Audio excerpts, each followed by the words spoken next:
Aktres na si Ivana Alawi, nagsalita na matapos malink kay Bacolod City Mayor Albi Benitez.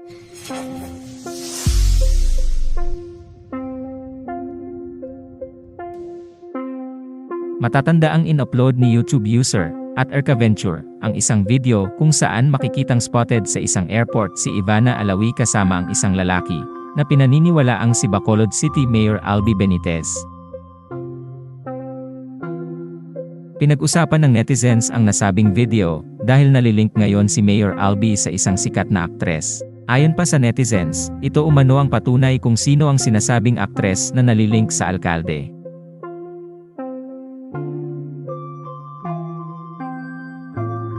Kaya nagsalita na si Ivana kaugnay sa mga bali-balitang karelasyon siya ni Mayor Albi.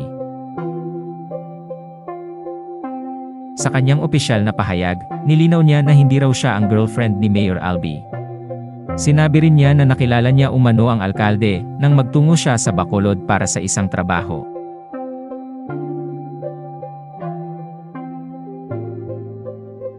Ayon kay Ivana, very accommodating at friendly daw si Mayor Albi, at hindi lang siya umano ang politikong nakilala niya at naging kaibigan. Ibinunyag din niya na isang negosyante ang nagpapasaya sa kanya ngayon.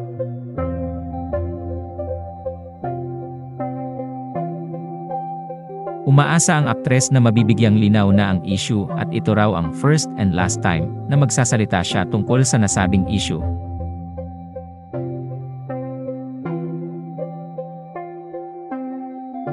Anya, there are posts and issues involving my name.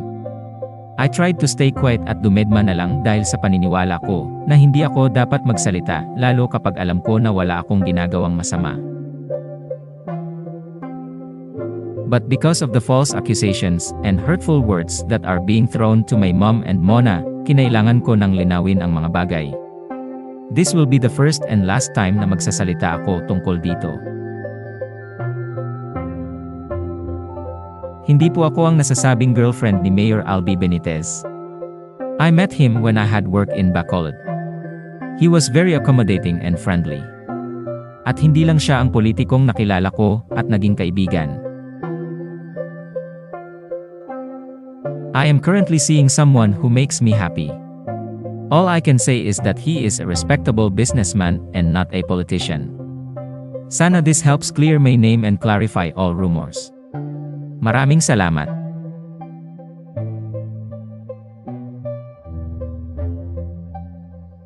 Salamat sa panonood. Huwag kalimutang mag-subscribe sa aming YouTube channel, i-like ang video na ito, at i-turn on ang notification bell.